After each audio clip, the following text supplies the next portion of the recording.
شروع اللہ کے نام سے جو بڑا مہربان اور نہایت ہی رحم کرنے والا ہے۔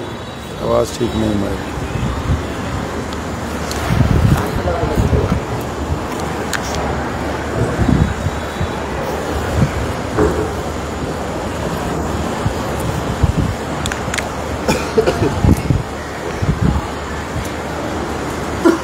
تمام بھائی اور بہنیں درود پاک پڑھ لیجیے۔ اللہم صلی اللہ علیہ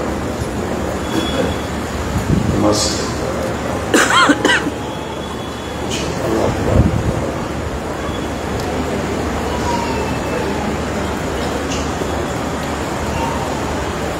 مکہ المکرمہ میں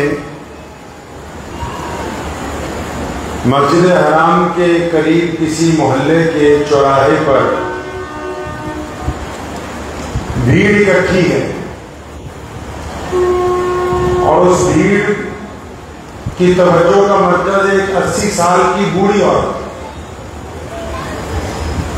ابو جہل بھی، عتبہ بھی، ولید بھی، ابو لہب بھی، عبداللہ بن جدان بھی، یہ تمام لوگ جو ہیں ابو جہل کے پیچھے کھڑے ہوئے اس بوڑھی عورت کا تماشا دیکھ رہے ہیں، اور ابو جہل جو ہے وہ اس کی پٹائی کر رہا ہے، مار رہا ہے۔ بھائی اس بڑھیا کا قصور کیا ہے، گناہ کیا ہے؟ کوئی چوری کی ہے، ڈاکہ ڈالا ہے، کسی کے ساتھ خیانت کی ہے، کوئی قتل کر دیا ہے؟ اس بڑھیا کو کیوں مارا جا رہا ہے؟ تو پتہ لگا کہ یہ 80 سال کی جو بوڑھی عورت ہے اس کو اس لیے مار رہے ہیں کیونکہ اس نے پیارے محمد رسول اللہ صلی اللہ تعالی علیہ وسلم کا کلمہ پڑھ لیا ہے۔ اور یہ بات ابو جہل کو ناگوار گزری کہ کس طرح ایک عام خاتون محمد رسول اللہ صلی اللہ علیہ وسلم کی اتباع میں، ان کی پیروی میں کس طرح ہم ہمارے نظام کا انکار کر سکتے ہیں۔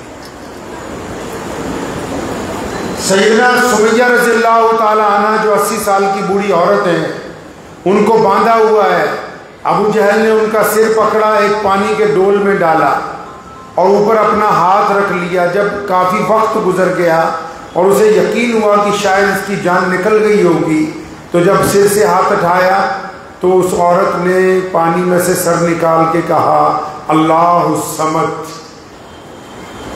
کہ میں صرف اللہ وحدہ لا شریک کی عبادت کرتی ہوں۔ تو ابو جہل جو مکے کا اس وقت گورنر تھا، اس کو بڑی شدت کے ساتھ غصہ آیا، تو اس نے مجھ سے کہا کہ تجھے ڈر نہیں لگ رہا؟ آخر اسے اور خوفزدہ کرنے کے لیے اس کے خامد کو ملا کے ایک درخت کے ساتھ باندھا گیا، سیدنا یاسر رضی اللہ تعالیٰ عنہ، کہ اگر تم نہیں مانو گی دیکھو ہم اس کو مار دیں گے۔ اتنے تشدد کے بعد جب سمیہ رضی اللہ تعالیٰ عنہ کا ایمان متزلزل نہیں ہوا تو ان کے بیٹے کو سیدنا عمار بن یاسر کی بھی کھال ادھیڑنی شروع کی گئی کہ دیکھو ہم تم تینوں افراد کو، میاں بیوی کو بھی اور تمہارے بیٹے کو ہلاک کر دیں گے۔ تو اتنے میں ابو جہل نے سیدنا سمیہ رضی اللہ عنہ سے پوچھا کہ بوڑھیا ایسی کون سی بات ہے، ایسی کون سی طاقت ہے کہ ہماری جو جبر ہے، ظلم ہے، ہماری جو اتنی بڑی طاقت ہمارے ساتھ ہے، تم اس کے باوجود ڈر نہیں رہی ہو؟ تو اس نے کہا کہ سنو کہ جو بندہ یا عورت ایک دفعہ کلمہ لا الہ الا اللہ محمد رسول اللہ صلی اللہ علیہ وسلم پڑھ لیتا ہے تو پھر دنیا کی کوئی طاقت جو ہے اس کو خوفزدہ نہیں کر سکتی ہے۔ سیدنا سمیہ رضی اللہ تعالیٰ عنہ پر ظلم ہو رہا ہے، تشدد ہو رہا ہے، اور اس کی انتہا ہو چکی ہے، لیکن وہ مان نہیں رہی۔ 80 سال کی بوڑھی عورت ہے، ابو جہل نے آخری وارننگ دی۔ متعدد روایات کی کتابوں میں ان کی شہادت کے واقعے کو الگ الگ انداز میں بیان کیا گیا، تو اس نے آخری وارننگ دی، ان کے دونوں پیروں سے 2 رسیاں باندھی گئی اور 2 طاقتور اونٹ منگوائے گئے، ان سے ان کو باندھا اور کہا دیکھو سمیہ یہ آخری وارننگ ہے، اگر تم نہیں مانی اب بھی تو ہم تمہارے جسم کو 2 حصوں میں پھاڑ دیں گے، ٹکڑے کر دیں گے اس کے۔ تو انہوں نے کہا کہ اگر تم کتوں سے بھی میری بوٹیاں نچوان ہو تب بھی تم میری رگوں پہ میں سے ایمان کی دولت کو باہر نہیں نکال سکتے۔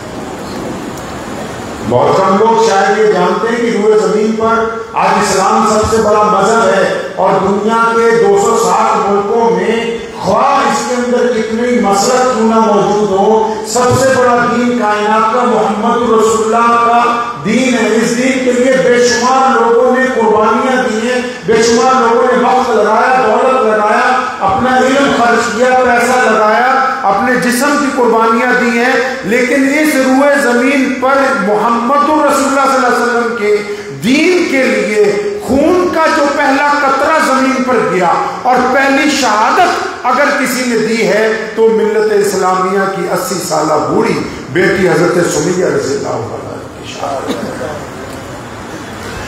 اور مردوں میں بھی اس گھر کو اتنا بڑا اللہ تبارک و تعالیٰ نے اعزاز دیا کہ مردوں میں بھی پہلی شہادت حضرت یاسر رضی اللہ تعالیٰ عنہ کی حضرت سمیہ کے خامد کی، لیکن انہوں نے خامد سے پہلے شہادت پیش کی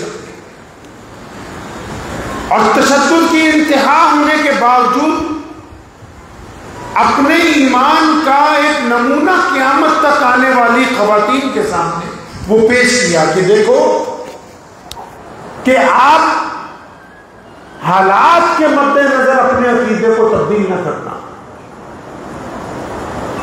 سیدنا امیر المومنین عمر بن خطاب رضی اللہ تعالیٰ عنہ جب مسلمان نہیں ہوئے تھے، نبی علیہ الصلوۃ والسلام نے دعا کی یا عمر مسلمان ہو جائے یا عمر مسلمان ہو جائے۔ سیدنا عمر رضی اللہ تعالیٰ عنہ نکلے گھر سے اس ارادے کے لیے کہ آج نعوذ باللہ محمد رسول اللہ صلی اللہ علیہ وسلم کے اوپر حملہ کرنا ہے۔ ابھی جا رہے تھے، راستے میں ایک صحابی رسول ملے، پوچھا عمر کہاں جاتے ہو؟ فرمایا تمہارے نبی کے خلاف جا رہا ہوں۔ فرمایا وہاں بعد میں جانا، اپنے گھر جاؤ، تمہاری بہن اور تمہارا بہنوئی وہ تو کلمہ لا الہ الا اللہ محمد رسول اللہ پڑھ چکے۔ فرمایا اچھا، اتنا جلیل القدر آدمی کہ جس سے شیطان کانپتا ہو، زمین کانپتی ہو، جس کے فیصلوں پر آسمان سے اس کی حمایت میں آیتیں نازل ہوئی ہوں، جس نے ساری زندگی اسلام لانے سے پہلے کبھی کسی کی بات مانی ہی نہیں، گھر پہنچے اپنی بہن کو اتنا مارا بہنوئی کو کہ مار مار کے زخمی کر دیا۔ اب جب بہنوئی کی زیادہ پٹائی اور شروع کی تو بہن سامنے کھڑی ہو گئی، فرمانے لگی عمر تم جو مرضی کر لو، آپ جو مرضی کر لیجیے آج ہمارے ساتھ، لیکن ہم نے محمد رسول اللہ کے دست پاک کے اوپر ہم نے عہد کر لیا اس بات کا کہ ہم ان کے ساتھ وفاداری رکھیں گے۔ محمد رسول اللہ نے تو دعا تو کی تھی، اسباب جو بنے ان میں سب سے بڑا سبب سیدنا عمر رضی اللہ تعالیٰ عنہ کی بہن کی جرت ہے، بے باکی ہے۔ حضرت عمر فرماتے ہیں کہ میں نے دل میں سوچا کہ یہ خاتون، یہ میری چھوٹی بہن جو میرے آگے بول نہیں سکتی، اور اس دور میں تو عورتوں کا بولنے کا اختیار نہیں تھا، ہمت نہیں رکھتی تھی، فرمایا اس میں اتنی جرت، اتنی طاقت آئی کہاں سے کہ خطاب کے بیٹے کے ساتھ بحث کر رہی ہے۔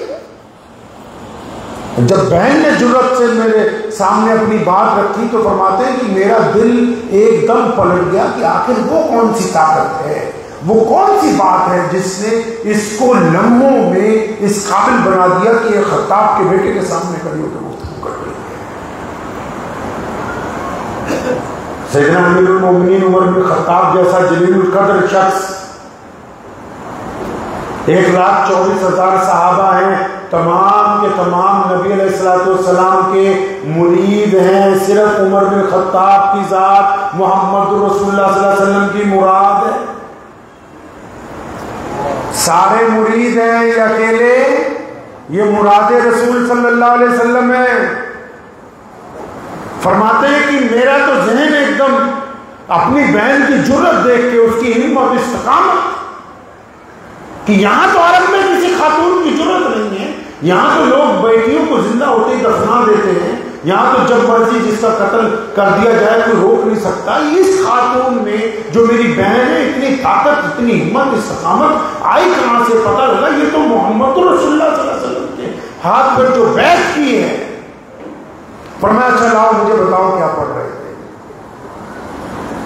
اب بس جب بہن نے قرآن پاک کی وہ آیتیں پیش کی، سامنے رکھی، مجھے لے نبی علیہ الصلوۃ والسلام ہجرت پہ جانا چاہتے ہیں، غار ثور میں جا کے آرام فرما ہے، سیدنا ابوبکر صدیق بھی ساتھ میں ہے۔ کس کی ڈیوٹی لگائی؟ روزانہ کھانا پہنچانے کی۔ ابوبکر رضی اللہ تعالیٰ عنہ نے اپنی بیٹی کی ذمہ داری لگائی کہ روزانہ کھانا دونوں وقت صبح اور شام تازہ گھر سے بن کے آنا چاہیے۔ کہاں سے کہاں کھانا پہنچانا ہے؟ آپ آج اگر جائیں عمرے پہ، حج پہ، تو اول تو اس غار کی چڑھائی ہر بندہ چڑھ نہیں سکتا، دوسرا حرم سے اس غار کی چڑھائی تک جانے کے لیے بھی آج کے دور میں ٹیکسی کرائے پر لی جاتی ہے، کیونکہ وہ وہاں سے کم از کم 10 یا 12 کلومیٹر دور ہے۔ نظر تو سامنے سے آ رہی ہے پہاڑی۔ یہاں سے اسماء رضی اللہ تعالیٰ عنہ روزانہ کھانا دینے جاتی ہیں، مخبری ہو گئی۔ ابو جہل تو ڈھونڈ رہا ہے، مکے کا گورنر تلاش کر رہا ہے محمد رسول اللہ صلی اللہ علیہ وسلم کہاں ہیں، کہاں ہیں ابوبکر صدیق رضی اللہ تعالیٰ عنہ، تلاش کر رہے ہیں وہ۔ اب مخبری ہو گئی کہ بھائی سیدنا ابوبکر صدیق کی جو بیٹی ہے وہ جاتی ہے روزانہ کھانا دینے۔ ابو جہل کو پتہ لگ گیا ابوبکر صدیق رضی اللہ تعالیٰ عنہ کوئی معمولی آدمی نہیں ہے، مکے کے شہزادے ہیں، بڑے چودھریوں میں سے ہیں، سردار ہیں، بڑے دولت مندوں میں سے ہیں، بیٹے بیٹیاں ناز و نخروں میں پلے ہیں، کوئی معمولی آدمی نہیں ہے، بڑے بڑے کپڑے کے شو روم میں ملازمینوں کی لائنیں لگی رہتی ہیں۔ اور جب حالات بدلے، محمد رسول اللہ صلی اللہ علیہ وسلم کے ساتھ جڑے، سب کچھ اللہ کے راستے میں قربان کر دیا، اور وہی مکہ المکرمہ جہاں لوگ کھڑے ہو کے سلام کرتے تھے کہ ابو بکر جا رہے ہیں، ان کے بیٹے جا رہے ہیں، بیٹیاں جا رہی ہیں، سارے کے سارے دشمن ہو گئے۔ اب وہ سارے کے سارے جب دشمن ہو گئے تو جب مخبری ہو گئی کہ حضرت اسماء رضی اللہ تعالیٰ عنہ جاتی ہیں کھانا لے کے، ابو جہل گھر پہنچا، دروازہ کھٹکھٹایا، اتفاق سے انہوں نے دروازہ کھولا اور پوچھا اسماء تم جاتی ہو روزانہ کھانا دینے کے لیے؟ اپنے نبی کو کھانا پہنچانے تم جاتی ہو؟ بتاؤ کہاں پہ ہے وہ، کس پہاڑی میں، کس جنگل میں، کہاں پر ہیں وہ، کہاں تشریف رکھتے ہیں؟ سیدنا اسماء رضی اللہ تعالیٰ عنہ فرماتی ہیں کہ میرے سامنے دو مسئلے آ گئے۔ پہلا کہ میرے پیارے محمد علیہ الصلوۃ والسلام کے دین میں جھوٹ بولنا حرام ہے، میں جھوٹ بول نہیں سکتی۔ یہ پوچھ رہا ہے کہ کہاں ہے محمد رسول اللہ صلی اللہ علیہ وسلم، جھوٹ نہیں بول سکتی میں۔ دوسرا، اگر اس کو بتا دیتی ہوں تو نبی علیہ الصلوۃ والسلام کی زندگی کو پریشانی ہو سکتی ہے، یہ کچھ نہ کچھ جا کے وہاں حملہ کر سکتے ہیں، تکلیف پہنچا سکتے ہیں ان کو۔ تو کیا کیا پھر ابو بکر صدیق رضی اللہ تعالیٰ عنہ کی بیٹی نے؟ فرمایا ابو جہل کو ہاں مجھے پتا ہے کہ میرے آقا علیہ الصلوۃ والسلام کہاں ہے، لیکن میں بتاؤں گی نہیں۔ پتا ہے کہاں پر ہے محمد رسول اللہ صلی اللہ علیہ وسلم، لیکن میں بتاؤں گی نہیں کسی حالت میں۔ ابو جہل کو غصہ آ گیا، اس نے شدت کے ساتھ سیدنا اسماء رضی اللہ تعالیٰ عنہ پہ حملہ کیا، ان کو تکلیف پہنچائی۔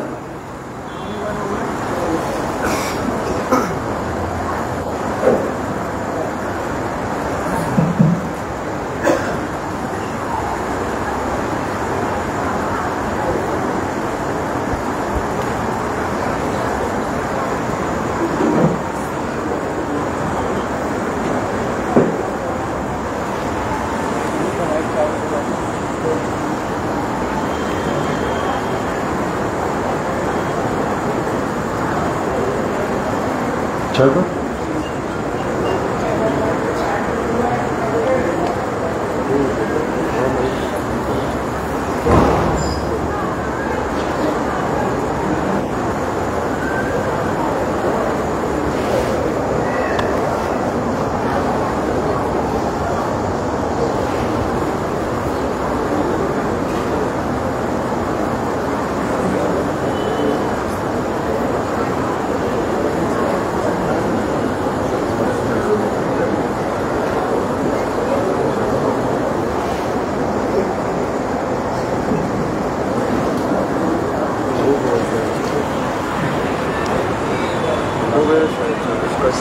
اچھے باہر نکل جانا بری نہیں پتہ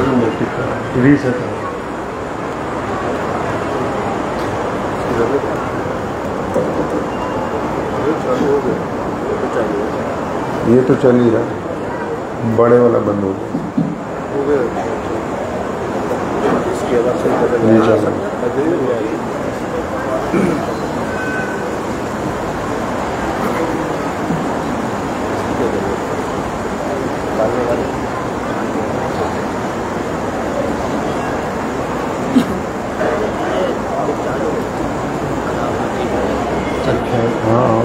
ہاں لال لائٹ آ گئی اس کو پورے کو بند کر کے دوبارہ چلاؤ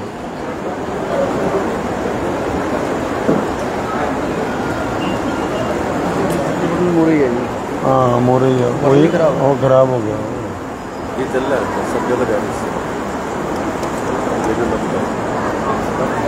یہ والا چالو کر دو بس